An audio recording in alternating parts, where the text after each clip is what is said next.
আমার পিছনে 100টা সার্কেল রয়েছে আর তার মধ্যে রয়েছে 100 জন মানুষ। আমার কিচ্ছু যায় আসে না যদি এতে সপ্তাহ লাগে, মাস লাগে বা বছর লাগে। শেষ অবধি যে নিজের সার্কেলে টিকে থাকবে সে পেয়ে যাবে $5,00,000। নিয়ম খুবই সহজ, যদি কোনোভাবে তোমরা তোমাদের রেড সার্কেল টাচ করে ফেলো তাহলে তোমরা হারাবে $500,000। চ্যালেঞ্জ অফিসিয়ালি শুরু হয়ে গেছে। Good luck.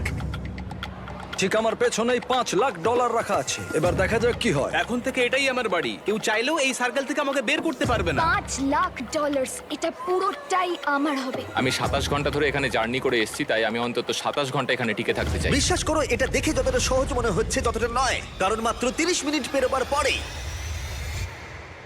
এটা হলো। আমরা আমাদের প্রথম এলিমিনেশন পেয়ে গেছি। ও কেউ টাচ করেছে। কেউ লাইন টাচ করলো? আমার খুব নার্ভাস লাগছে। স্ক্রিনে দেখাও কে এলিমিনেট হলো। টিজে, তুমি তোমার সার্কেলে টাচ করেছো, তার মানে তুমি এলিমিনেট হয়ে গেলে। কাউকে তো এটা করতেই হতো, তাই আমি স্যাক্রিফাইস করলাম। ঠিক আছে, তুমি এবারে যেতে পারো। চ্যান্ডলার, তুমি প্রথমে আউট হওনি। ঠিক আমার তোমার বলেছো। জন্য গর্ব হচ্ছে। আমি প্রথমে আউট হইনি, কিন্তু সেকেন্ডে দাঁড়াও, কি? দাঁড়াও। ওহো, ঠিক আছে, এখন দুজন আউট হয়ে গেল। তোমরা হয়তো ভাবছো চ্যান্ডলার কেন, এবং এরকমই আরো অনেক চেনা মুখ এখানে রয়েছে। তার কারণ হলো আমার ভিডিওর প্রত্যেক স্টার কম্পিটিটর এখানে কম্পিট করছে মিস্টার বিস্ট ইতিহাসের সবথেকে বড় ক্রসওভারে। এরা প্রত্যেকে আগে মিস্টার বিস্টের ভিডিওতে কম্পিট করেছে। এরা সবাই জানে কিভাবে জিততে হয়, তাই এটা খুব টাফ কম্পিটিশন। আমি 1 to 100 ভিডিওটা দেখেছি। 42 খুব বড় থ্রেট। ইনি হলেন সেই মহিলা যিনি প্ল্যাটফর্ম থেকে ঝাঁপ মেরেছিলেন। আর এলিমিনেট করেছিলাম 99 জনকে।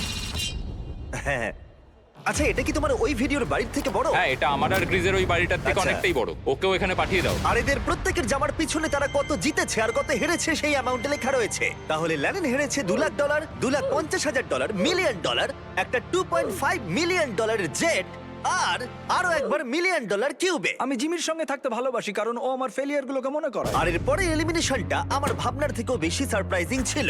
না, আমি এখানে থাকতে পারবো না। আরে ও তো বেরিয়ে তুমি গেল। বেরিয়ে এলে কেন? তোমার এই জায়গাটা ভালো লাগছিল না? না, ঠিক আছে, এটার জন্য একজন আউট হয়ে গেল। আমাকে আনার জন্য কোনো ধন্যবাদ। ব্যাপার এটা নয়। হতে চলেছে বিগ বুম। এটা একটা লাস্ট টু লিভ ভিডিও, তাই এখানে থাকা প্রত্যেক কন্টেস্ট্যান্টকে তাদের এই ছোট্ট সার্কেলের ভেতরেই ঘুমোতে হবে। কিন্তু জিওর মাথায় অন্য একটা প্ল্যান এসেছিল, আর যদি তোমরা আমার আগের ভিডিও দেখে থাকো তোমরা হয়তো জানবে ও কি করতে চলেছে। আমি এইরকম গেমস এর আগেও খেলেছি।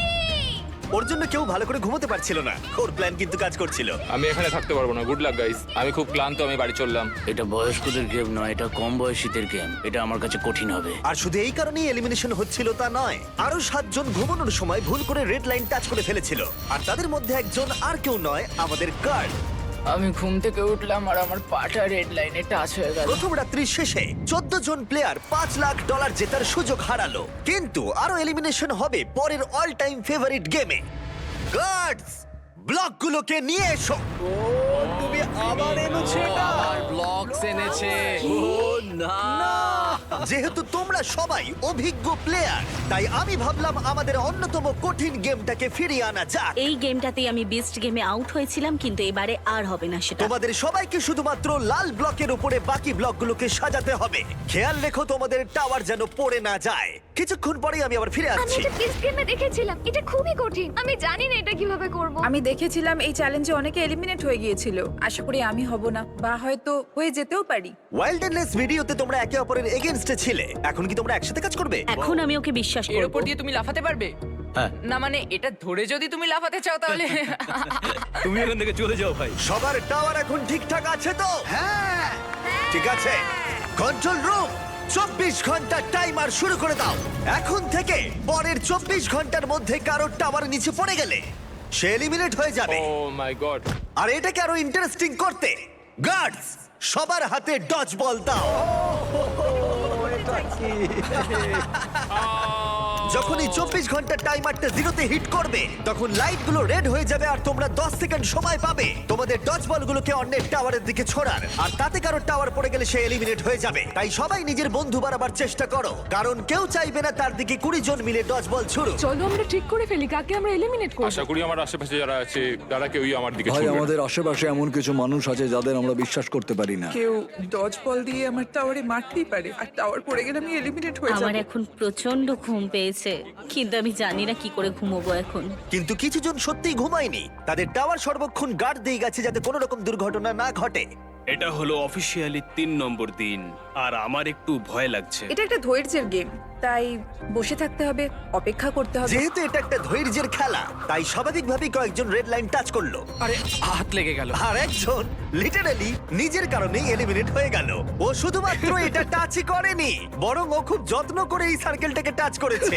ও, এটার জন্য তুমি $500,000 হারালে।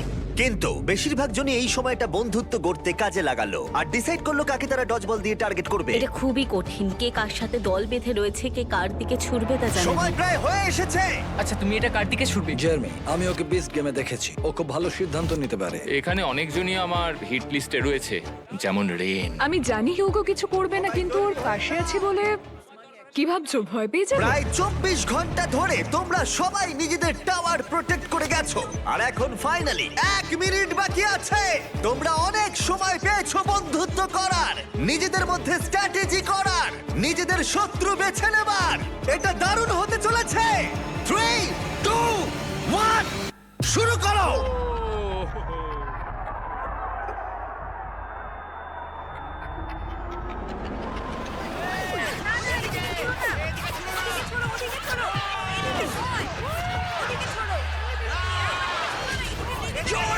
জেলেমিটে পড়ে গেছে। Mark out. এইদিকে ছড়ো না, এইদিকে ছড়ো। হ্যাঁ, হ্যাঁ, ওইদিকে, ওইদিকে। এইদিকে নয়। রেন আর হিউগো আউট। ঠিক আছে, এবার ছোড়া বন্ধ করো, ছোড়া বন্ধ করো। যদি তোমাদের টাওয়ার দাঁড়িয়ে থাকে তোমরা সার্ভাইভ করেছো।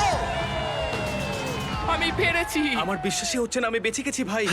ঠিক আছে জেরেমি, তুমি বিচ গেমসে হেরেছো, আর এখন হয়তো প্রথম কেউ হারলো জয়ীর কাছে, কোনো হটডগ খাওয়ার কন্টেস্টে নয়। তুমি এবার যেতে পারো। ঠিক আছে মার্ক, তুমি এগিয়ে যেতে পারো। কিন্তু দুর্ভাগ্যবশত সব থেকে নিষ্ঠুর এলিমিনেশন হলো যখন হিউগো রেইনকে এলিমিনেট করলো। কিন্তু আমরা সবাই সাক্ষী হলাম, যেটাকে আমি বলবো তৎক্ষণাৎ কর্মফল। হিউগো, তুমি এখন নিজেকে কি বলবে? বাংকারেও আরো কিছু রান্না করলে হয়তো আমি এটা করতাম না। দাঁড়াও হিউগো, তোমার কি মনে নেই আমি বাথরুম পরিষ্কার করেছিলাম, পুরো জায়গাটা দাঁড়াও, মুছেছিলাম? তোমরা দুজন এখান থেকে চলে যাও প্লিজ, ওই দিকটা। হ্যাঁ, টেক কেয়ার। আর তোমরা বাকিরা যারা আছো, তোমরা তোমাদের টাওয়ার লাথি মারো, তোমরা সার্ভাইভ করেছো। পারলে একটু বিশ্রাম নিয়ে নাও, কারণ আগামীকাল তোমাদের মধ্যে অর্ধেক জন বাড়ি যেতে চলেছে।